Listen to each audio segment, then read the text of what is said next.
Muito obrigado, Sr. Presidente. Sr. Presidente, caros colegas, em primeiro lugar, embora num tom pouco vulgar numa comissão parlamentar, mas ainda assim julgo que com um fundo objetivo importa aqui um esclarecimento em relação à debatida história da Branca de Neve, Sra. Ministra. É que no conto e na fábula da Branca de Neve não foi propriamente a rainha que mordeu a maçã, mas sim deu a morder, e portanto, não querendo dizer que evidentemente seja a Sra. Ministra, mas julgo que o seu governo deu de facto a morder a maçã do caos aos portugueses, aos profissionais e a muitos daqueles que hoje desesperam com a situação do SNS.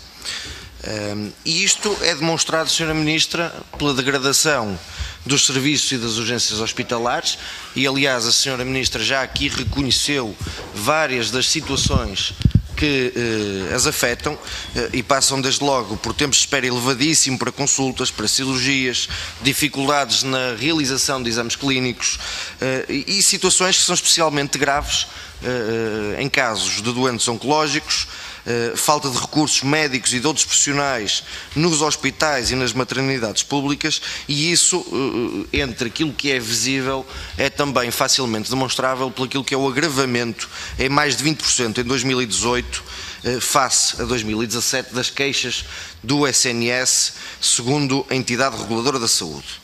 Em segundo lugar, esta situação é também, a nosso ver, demonstrada pela quebra no investimento. Diz o Sr. Secretário de Estado, Francisco Ramos, que o Partido Socialista tendencialmente, historicamente, e aliás é coerente nisso, deixa investimento preparado. Pois bem, é coerente em dois ou três fatores. Em primeiro deles é que deixa investimento preparado para futuro, mas é coerente quando desinveste ao longo de toda uma legislatura com o apoio da esquerda parlamentar.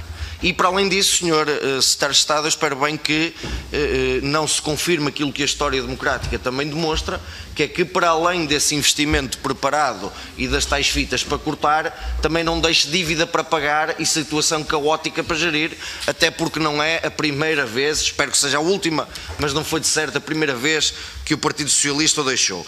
E há vários dados e números que o demonstram. Eu dou-lhe, por exemplo, o investimento executado pelo anterior governo no último ano de governação, em 2015, situava-se nos 163 milhões de euros. E o investimento executado em 2016, com o vosso governo e com os tais investimentos que o Sr. Secretário de Estado fala, foi menos 29%, foi portanto 116,6 milhões de euros. Em 2017 foi de 110 milhões de euros, portanto menos 32%. E em 2018 não foi além de 132%, portanto menos 19% do que aquilo que foi em 2015. Portanto, este é o vosso padrão de investimento no SNS. Depois, a questão da situação da falta de profissionais e de recursos humanos.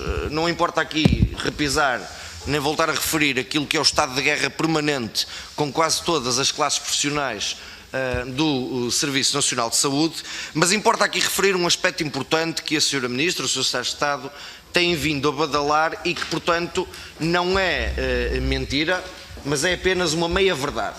Ou seja, o seu Governo e a Sra. Ministra anuncia repetidamente que contrataram cerca de mais 10 mil profissionais para o SNS.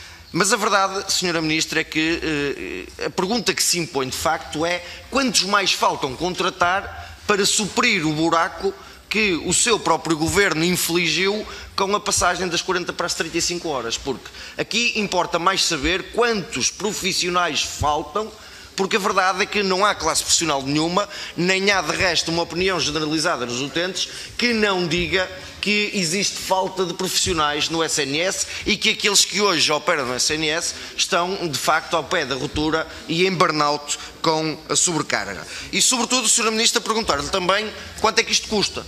Porque uma das promessas e dos compromissos do seu governo foi evidentemente que não traria custos adicionais à medida das 35 horas. Depois, Sra. Ministra, uma pergunta rápida que tem que ver com a estagnação da cota de mercado dos genéricos que o seu governo é responsável.